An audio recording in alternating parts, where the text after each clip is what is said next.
Hi there. Have you wondered how you can help your kids deal with stress after separation or divorce? Stay tuned because I'm going to let you in on a secret.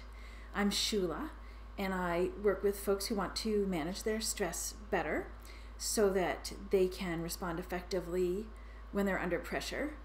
And certainly after separation and divorce is a time of huge stress and pressure, not only for you but also for your kids. And you may have noticed that your kids are affected.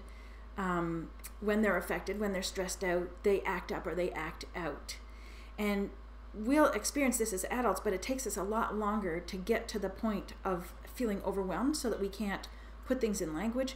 But kids experience this almost right away. Intense emotions, the intense kind of emotions that they experience around separation and divorce can lead them to feel overwhelmed right away. And kids' brains aren't developed sufficiently. I mean, you know what it's like for you. It's hard enough to put things into language, but kids in particular aren't developmentally able, even in the older ages, if they're overwhelmed, to articulate what's going on with them. So instead, the only way they have to communicate is their behavior. And so the secret is time in. And time in is just exactly what it sounds like. It's the opposite of time out. So when your kid is upset and, in quotation marks, misbehaving, that's a signal for you to invite them to a quiet space and to sit with them together, to empathize with their emotions, not their behavior, but their emotions. So you can say, yes, I understand you're really upset, with emotion, of course, like, I know you're heartbroken, I understand this is really bad, I know this is terrible for you. You might, if it's appropriate, you might put your arm around them and comfort them that way. Not all kids are into touch. Sometimes they just need to vent and let it all out with you just there going, as a silent and loving companion.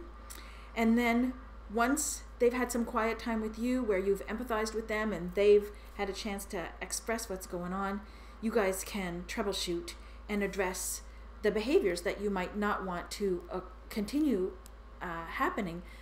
But if you connect with your kid, then that can go a long way towards preventing not only future behavior like this, but also it helps you stay connected to them and helps you guys work together as a team rather than butting heads over bad behavior. As always with advice, sometimes it's easier said than done. It's easy for me to sit here and tell you, oh yes, you should do a time in.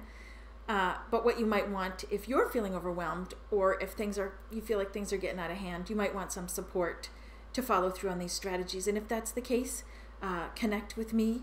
Again, my name is Shula and I'm with Compassionate Support for Stressful Times, and the contact information appears below.